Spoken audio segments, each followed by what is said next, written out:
profesor reflexivo es aquel que queda siempre un poco insatisfecho con lo que hizo y pensando si no lo podría hacer un poco mejor. Es decir, dicen algunos autores, para ser reflexivos hay que estar convencidos de que vale la pena.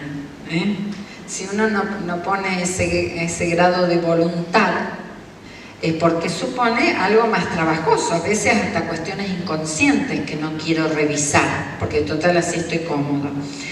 Entonces, no hay,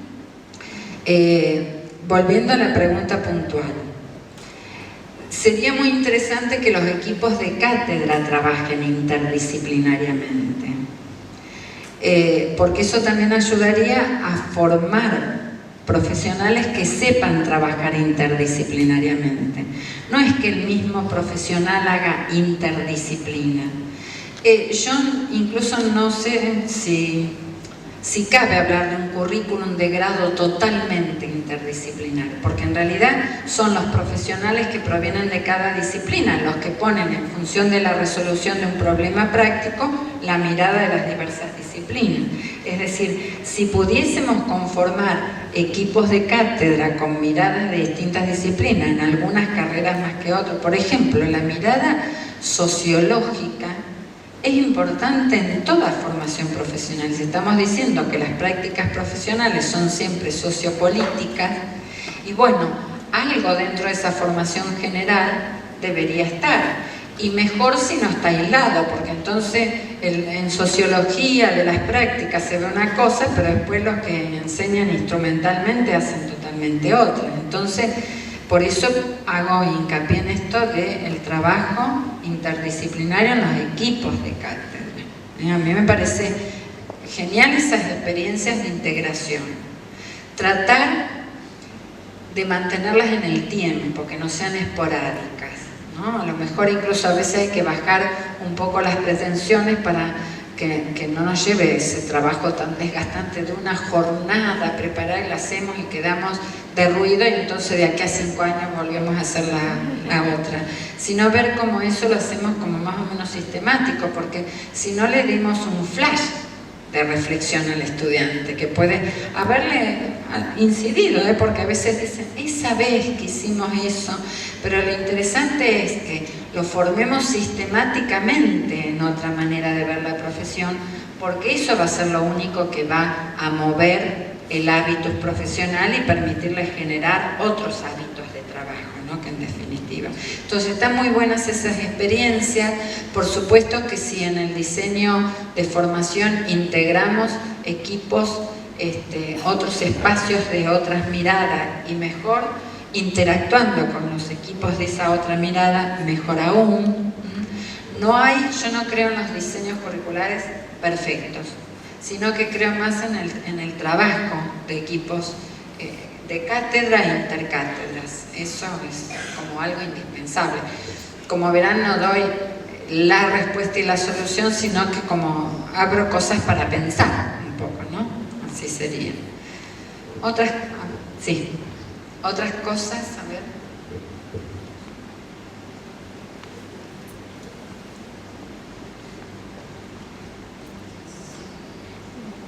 Una preocupación, ¿no?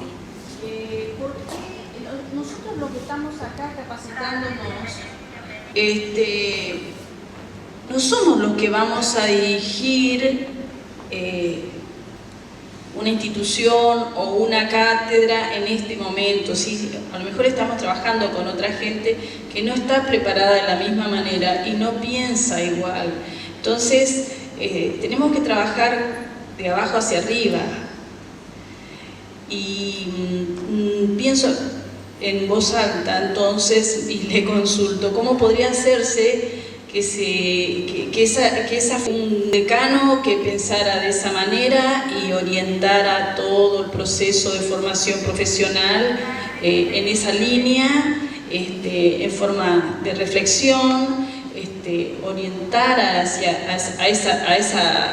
a que todos se capaciten en ese sentido y se trabajara en ese sentido?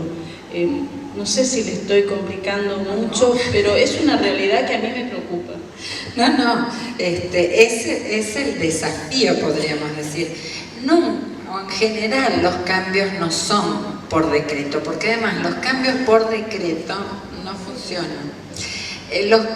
Lo más difícil de cambiar en algunas profesiones, justamente ese hábitus, es el cambio de cabeza de los prácticos.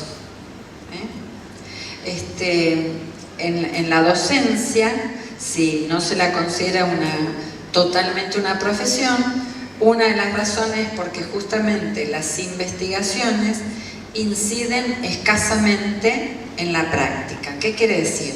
No solo en los diseños curriculares, en la normativa, sino sobre todo y fundamentalmente en la cabeza de los prácticos, de los docentes. Es decir, las investigaciones que se hacen en medicina inciden inmediatamente en el médico. Y entonces, a lo mejor antes que en las políticas de salud, por ejemplo, y eso garantiza un cambio efectivo. Por supuesto que estaría mucho más facilitado si los diseños curriculares van en ese sentido, pero así sea que facilitaría mucho la cosa, si no cambiamos la cabeza de los prácticos que van a llevar a cabo, ni modo. Fíjense, voy a decir dos ejemplos. Cuando no aparece, la normativa establece algo que los profesores de práctica acordábamos, sabiendo todas estas teorías, que iba a ser un trayecto de primero a cuarto año, estoy hablando en los institutos, de primero a cuarto año, la práctica y como taller. Tuvimos que ponernos algunos a trabajar, a hacer redes de profesores de práctica y a tratar de convencer a nuestros propios colegas, porque se triplicó la cantidad de profesores que iban a estar a cargo de estos trayectos. ¿Cuál fue el peligro o la corrupción de las ideas en el aula? Ahora voy a hacer referencia a ese concepto. Que los profesores que venían de otros espacios o transformaron el taller en una materia más, o lo transformaron en un lugar de catarsis. Y eso no había normativa que lo pueda garantizar. Lo que tuvimos que hacer desde la universidad, la cátedra residencia en la universidad, conformamos una red de profesores de práctica y empezamos a trabajar, y por supuesto no los convencimos a todos, pero cada vez hay que hacer militancia para los cambios, no queda otra. Y hay un concepto interesante de Paulo Freire que habla de viable histórico. Es decir, poder percibir, darse cuenta de esos espacios que a veces son muy pequeños y a veces son muy grandes para los cambios. Porque la sociedad está siempre en cambio. Aún en los momentos más duros dictatoriales no pudieron controlar todo, sino igual seguiríamos igual. Y entonces ese viable histórico, es decir, en algunas cátedras yo estoy de ayudante JTP y empiezo a decir esto, y bueno, hay que hacer militancia, no queda, porque a veces el otro no lo hace de mala fe, sino porque no cree, no sabe o no cree todavía, hay que convencerlo. Y tomo otro concepto de Paulo Freire que dice que supone vencer junto con el otro las resistencias o esas creencias, teorías, valores, ¿no? Iba a decir que iba a explicar algo de esto de la corrupción de las ideas en el aula. Es un concepto que yo lo tomo de Ricieri Frondizi, que fue rector de la UBA en su momento. Acá también. ¿Alguna incidencia en la etapa fundacional? Bien. Está ligado a la etapa fundacional de esta institución. Muy bien. Bueno, Ricieri Frondizi tiene un escrito pedagógico interesantísimo, poco conocido, que se titula Las ideas de la escuela nueva y su corrupción en el aula. Es muy interesante para comprender el movimiento Escuela Nueva, pero también ese concepto es aplicable, transferible a otras corrupciones. ¿Qué muestra en ese artículo Ricieri Frondizi? Cómo algunas de las críticas que se le hacen a la Escuela Nueva no, en realidad no son críticas a los principios de la escuela nueva, sino lo que hicieron los docentes en el aula con esos principios. Cuando la escuela, claro, es una corrupción que se hace. Cuando el docente va a escuchar un curso de constructivismo y dice, ¿y si es lo que yo venía haciendo? Porque todavía está leyendo con su cabeza conductista lo que le están diciendo en el curso. Y después conductiviza el constructivismo.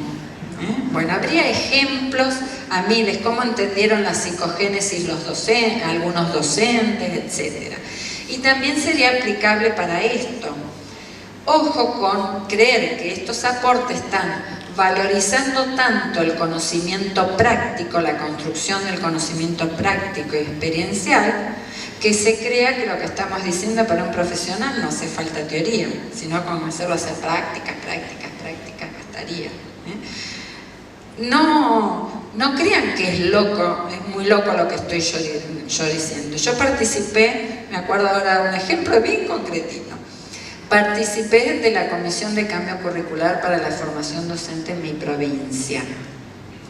Éramos varios del trayecto de la práctica y por supuesto que defendíamos esta concepción de la práctica presente desde el inicio de la carrera. La ministra en un momento nos da 2 directivas que hizo estallar la comisión y que planteamos la renuncia y qué sé yo qué, una de las cuales era: y una cosa que quiero sí o sí en los planes de formación docente es que todos los estudiantes de primer año de todas las carreras tienen que estar desde el primer día de clase en el aula para el cual forman. Eso es una corrupción de estos aportes. Es decir, lo que nosotros sosteníamos no tiene fundamento teórico eso, y además era impracticable. Porque ustedes piensan en el nivel inicial, hay un montón de profesorados en la ciudad de Rosario, no alcanzan, ¿cómo vamos a meter 70 estudiantes de primer año, 40 de segundo, estoy hablando de una sola división, 30 de tercero y los 20 de cuarto en un nivel inicial? Bien. Por eso digo, no crean que estoy devariando cuando digo que puede haber esas corrupciones. Es un claro ejemplo de una ministra de Educación de corrupción de estos aportes, por ejemplo, ¿no? Entonces, claro, ahí hay que hacer una tarea militante de convencimiento y además de apropiación de una teoría que no basta con que yo me acerque una vez y tenga, sino que tengo que ir como apropiándomela y eso lleva un proceso un poco más largo, ¿no? Más allá que normativas venidas desde arriba podrían facilitar.